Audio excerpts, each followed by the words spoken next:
भगवान बुद्ध का विश्लेषण बहुत वैज्ञानिक ढंग का है। उनके चार आर्य सत्य कि दुख है, दुख का कारण है, निवारण का उपाय है और दुख निरोध की अवस्था है। ये ठीक वैसा ही है जैसे कोई डॉक्टर कहे कि बीमारी है, बीमारी के रोगाणु हैं, रोगाणु से मुक्त होने का एंटीबायोटिक है और स्वस्थ होने की दशा है। हमारी सबसे बड़ी गलती कहाँ होती है? जब हम रोग के कारण को नहीं समझ पाते तब डायग्नोसिस में गलती हो जाती है और निश्चित रूप से फिर ट्रीटमेंट तो गलत होगा ही होगा। ठीक डायग्नोसिस हो जाना अपने आप में बहुत बड़ी बात है। तो भगवान बुद्ध ने जो विश्लेषण दिया है वह कोई अंधविश्वास और श्रद्धा की डिमांड नहीं करता, वो किसी क्रियाकांड पर निर्भर नहीं है, कुछ मान्यता की, आस्था की आवश्यकता नहीं है। यहां तक कि एक नास्तिक भी बुद्ध की बात से सहमत हो जाएगा। हम दुख में हैं, दुख से मुक्त होना चाहते हैं, लेकिन हमें चूंकि कारण नहीं पता इसलिए हमसे भूल हो जाती है और हम जो उपाय करते हैं वह सफल नहीं हो पाता। तो हमें पुनर्विचार करना होगा कि कहाँ भूल चूक हो रही है।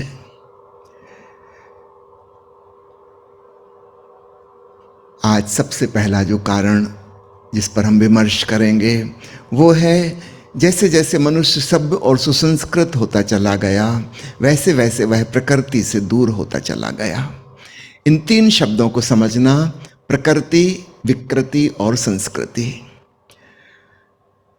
प्रकृति में पशु पंछी पेड़ पौधे सब जी रहे हैं। मनुष्य भी करोड़ों साल तक उसी ढंग से जिया है, जंगल में आदिवासी के रूप में। फिर धीरे धीरे संस्कृति का विकास होना शुरू हुआ, सभ्यता, ऊपर ऊपर के आचरण के नियम हमने सीखे। सभ्यता का मतलब होता है सभा में बैठने की योग्यता। चार लोग के बीच में हम कैसे उठे बैठे, वहां से एक शुरुआत होती है कि हमारी जो प्रकृति है उसको हम दबाएंगे।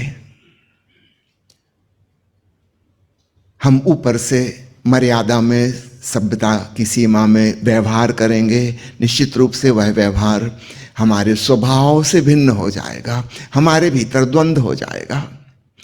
कुछ है जो हमारा परिवार, हमारा समाज नहीं चाहता कि हम प्रकट करें, लेकिन वो सवाल है कि जाएगा कहाँ? वो हमारे भीतर था, वो भीतर दब जाएगा, उसका दमन हो जाएगा, रिप्रेशन। अब यहां से एक मुसीबत खड़ी होती है। हमारा छोटा सा हिस्सा चेतन मन है, कॉन्शियस माइंड, जहां पर शिक्षा है, संस्कार है, सभ्यता है, संस्कृति है, और भीतर बहुत बड़ा हिस्सा, करीब करीब चेतन मन से 9 गुना ज्यादा बड़ा हिस्सा अचेतन मन का है। वो प्रकृति प्रदत्त है, वहां पे वो सारी चीजें मौजूद हैं जो हम प्रकृति से लेके आए हैं। हमारे दबाने से, छुपाने से वो खत्म नहीं हो गई और हम एक द्वंद्व में और मुसीबत में फंस गए। ऊपर ऊपर से हम पाखंडी हो गए तो दूसरों को तो हमारा अच्छा चेहरा नजर आता है, लेकिन भीतर हम बड़ी प्रताड़ना में हैं। एक अंतर संघर्ष हमारे चल रहा है और बार बार जिसका हमने दमन किया है उसका विस्फोट हो जाता है। बार बार हमारे ना चाहते हुए भी वो होकर ही रहेगा, हम उसको रोक नहीं सकते। अब सवाल यह कि दमन का क्या करें? कि हम वापस जानवरों जैसा व्यवहार करने लगें, सभ्यता संस्कृति को छोड़ दें? वह भी कोई उपाय नहीं है। रिग्रेशन, वापस लौटना नहीं हो सकता। जहां से हम आगे बढ़ के आ गए हैं अब उसके और आगे ही जाना होगा, पीछे लौटने का उपाय नहीं है। तो हम वापस पशुओं जैसा जीवन तो नहीं जी सकते, तो फिर हम करें तो क्या करें? सामान्यतः हमें 2 ही उपाय नजर आते हैं कि या तो पाखंडी जीवन जीते रहो, लेकिन उससे हमें बहुत दुख मिलता है, हम भीतर भीतर संतापग्रस्त और तनाव में होते हैं। और दूसरा उपाय है कि अपने भीतर के जानवर को प्रकट हो जाने दो। लोग नशा कर लेते हैं, मादक द्रव्य ले लेते हैं और पशुओं जैसा व्यवहार करके थोड़ी देर के लिए रिलैक्स हो जाते हैं, लेकिन इससे कोई समस्या हल नहीं होती। उत्पात बढ़ जाते हैं, झंझट खड़ी हो जाती है।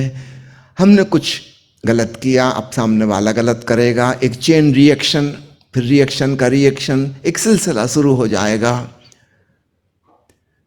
मुझे गुस्सा आया, मैंने गुस्सा कर दिया, फिर सामने वाला गुस्सा करेगा, फिर मैं और भड़कूंगा, फिर वो और भड़केगा। ये सिलसिला कहाँ खत्म होगा? कहीं कोर्ट कचहरी में? कहना मुश्किल है। तो हल तो नहीं हुआ, क्रोध की समस्या तो अभी भी ज्यों की त्यों है। और क्रोध को मैं भीतर दबा लूं तो भीतर ही भीतर मेरा खून खोलता रहता है, ब्लड प्रेशर बढ़ता रहता है, पेट में अल्सर हो जाता है और वो बहुत देर तक नहीं रहता, बीच बीच में अचानक विस्फोट हो जाता है। समस्या तब भी हल नहीं हुई। तो ओशो हमें एक नया मार्ग बताते हैं, neither suppression nor expression but transformation of the energy. ना दमन ना प्रदर्शन बल्कि विसर्जन, ऊर्जा का रूपांतरण। हमारे भीतर जो ऊर्जा नेगेटिव चीजों में लगी हुई है उसको हम पॉजिटिव दिशा में उन्मुख कर दें, उसका सदुपयोग कर लें। क्योंकि ऊर्जा या शक्ति अपने आप में न्यूट्रल होती है, ना वो पॉजिटिव होती ना नेगेटिव होती है। आपके घर में विद्युत धारा आती है, इस बिजली का आप क्या उपयोग करते हैं? गीजर से, हीटर से गुजारेंगे तो गर्मी, उत्ताप पैदा हो जाएगा, और फ्रिज से और एसी से गुजारेंगे तो शीतलता उत्पन्न हो जाएगी। बताइए बिजली ठंडी होती है कि गर्म? दोनों ही नहीं, न्यूट्रल है। हम किस उपकरण से उसको गुजारेंगे उस पर निर्भर करता है कि परिणाम कैसे आएंगे। ठीक ऐसे ही हमारी जीवन ऊर्जा है, लाइफ एनर्जी है, न्यूट्रल। लेकिन प्रकृति ने जो व्यवस्था जिस प्रकार की है उसमें नकारात्मक चीजों में ही हमारी ऊर्जा अधिकतर प्रवाहित होती है। लेकिन इसकी दिशा को बदला जा सकता है, हम पॉजिटिव चीजों में इसको लगा सकते हैं। तो दमन का विसर्जन करने की ओशो ने बहुत सी विधियां बनाई हैं। अपने एकांत में चुपचाप विसर्जन कर लो। गुस्सा आ रहा था, जरूर गुस्सा हो, लेकिन बंद कमरे में, किसी को तकलीफ ना हो सके तो साउंड प्रूफ एक कमरा बना लो अपना मेडिटेशन रूम, अब आपकी आवाज भी बाहर ना जाए, और हो जाओ क्रोधित। इतना क्रोधित आप किसी के सामने पूर्णता से कभी नहीं हो सकते जितना कि आप एकांत में हो सकते हैं। 10 मिनट में सारा क्रोध बह जाएगा और एक अद्भुत शक्ति आपके भीतर जाग जाएगी। अब जल्दी से उसको एक नई दिशा दे दो। सक्रिय ध्यान में हम करते ना, 5वां चरण अहोभाव का। अब ग्रेटिट्यूड में डूब जाओ, भक्ति भाव में डूब जाओ, सारी दिशा बदल गई। जागरण में लगा दो, साक्षी होने में लगा दो, शांति में लगा दो, शांति का संगीत ओंकार सुनने में लगा दो। पूरी दिशा ही बदल गई और हम हैरान होंगे कि हम व्यर्थ ही क्रोध के उत्ताप से परेशान हो रहे थे। इससे तो बड़ी शीतलता पैदा हो सकती। हम धन्यवाद देंगे उस शक्ति को। अब हम सदुपयोग करने का सलीका आ गया। तो जीवन में दमन बहुत बड़े दुख का कारण है और उसका उपाय न दमन न सामूहिक रूप से प्रदर्शन। कोई जरूरत नहीं किसी को तंग करने की, लेकिन अपने एकांत में उसका विसर्जन कर दें और ऊर्जा का रूपांतरण कर लें। कितनी सरल सी विधि। काश सब लोग रोज करने लगे। जैसे हम शरीर का स्नान करते हैं, शरीर साफ सुथरा हो जाता है, स्वच्छता आ जाती है, ठीक ऐसे ही रोज अपने मन का स्नान कर लें। 5-10 मिनट की चीज है बस, और हम पाएंगे हम निर्भर हो गए, हल्के फुल्के हो गए। वो जो दमन की गठरी लिए हम घूम रहे थे अपने हृदय में, वो ग्रंथियां खुल गईं। भीतर एक निर्मलता, निर्दोषता, पावनता आ गई। हम फिर बच्चे जैसे निर्दोष हो गए।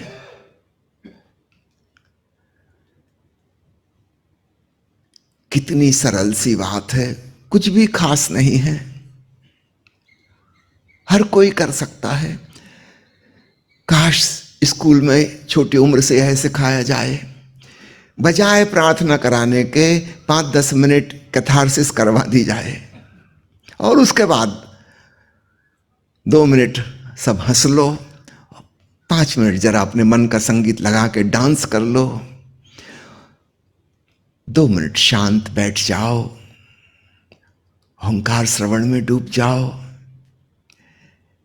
एक 15-20 मिनट का काम और बचपन से ही एक नई बुनियाद पड़ जाएगी। रोज दमन का विसर्जन होता जाएगा, भीतर कुछ इकट्ठा नहीं होगा। तो दमन एक बहुत बड़ी समस्या है जो संस्कृति के साइड इफेक्ट के रूप में हमको मिली है। ऊपर ऊपर से संस्कृति, भीतर भीतर विकृति, भीतर हमारी सारी ऊर्जा परवर्टेड हो गई, फिर वो कहीं की कहीं निकलती है। गुस्सा आया था किसी पर, लेकिन वो हमसे ज्यादा शक्तिशाली है, उस पर हम गुस्सा प्रकट कर नहीं सकते, लेकिन गुस्सा तो निकलेगा, कहीं तो निकलेगा। फिर वो वहां निकलेगा जो हमसे कमजोर हैं, और उनको समझ में नहीं आएगा कि सज्जन को क्या हो जाता है, अचानक पगला जाते हैं। ऐसी कोई कारण नहीं थी, कोई वजह नहीं थी, वजह उन सज्जन के भीतर थी। ऊपर ऊपर से सज्जन है, जेंटलमैन, भीतर दुर्जन बैठा हुआ है और मौके की तलाश में कोई मिल जाए कमजोर। ये विकृति हो गई। इस प्रकार हमारा पूरी जिंदगी और हमारे सारे संबंध पॉइजनस हो जाते हैं, जहरीले और कड़वे हो जाते हैं। और सामने वाले को समझ में नहीं आता कि मामला क्या है। कहीं का क्रोध हम कहीं निकाल रहे हैं, और ये सिर्फ क्रोध के मामले में नहीं, अन्य सारी भावनाओं के मामले में ऐसा ही है। तो हमारे जीवन में दुख का एक बहुत बड़ा कारण है जीवन ऊर्जा का विकृत हो जाना। निश्चित रूप से इसे एक नई दिशा देना हमें सीखना होगा।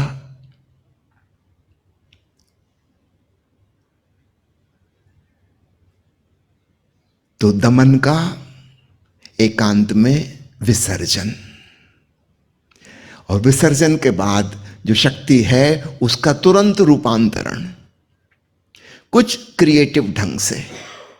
समझो किसी को नृत्य अच्छा लगता है तो 5-10 मिनट नाच लो, किसी को पैदल चलने का शौक है, फास्ट वॉकिंग कर लो, किसी को कुकिंग का शौक है, बागवानी का शौक है, स्विमिंग का शौक है, गीत गाने का शौक है, जो आपको अच्छा लगता है, कुछ क्रिएटिव एक्ट,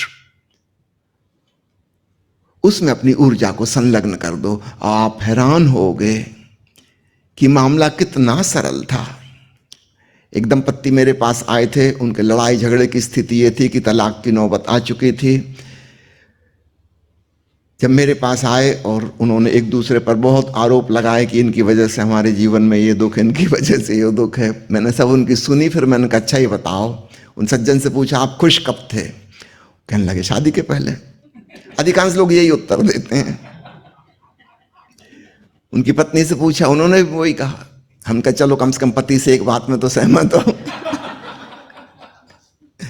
मैंने उनके पति से पूछा आप ये बताइए शादी के पहले ऐसी कौन सी क्रियाकलाप थे जिसमें आपको बहुत रस था?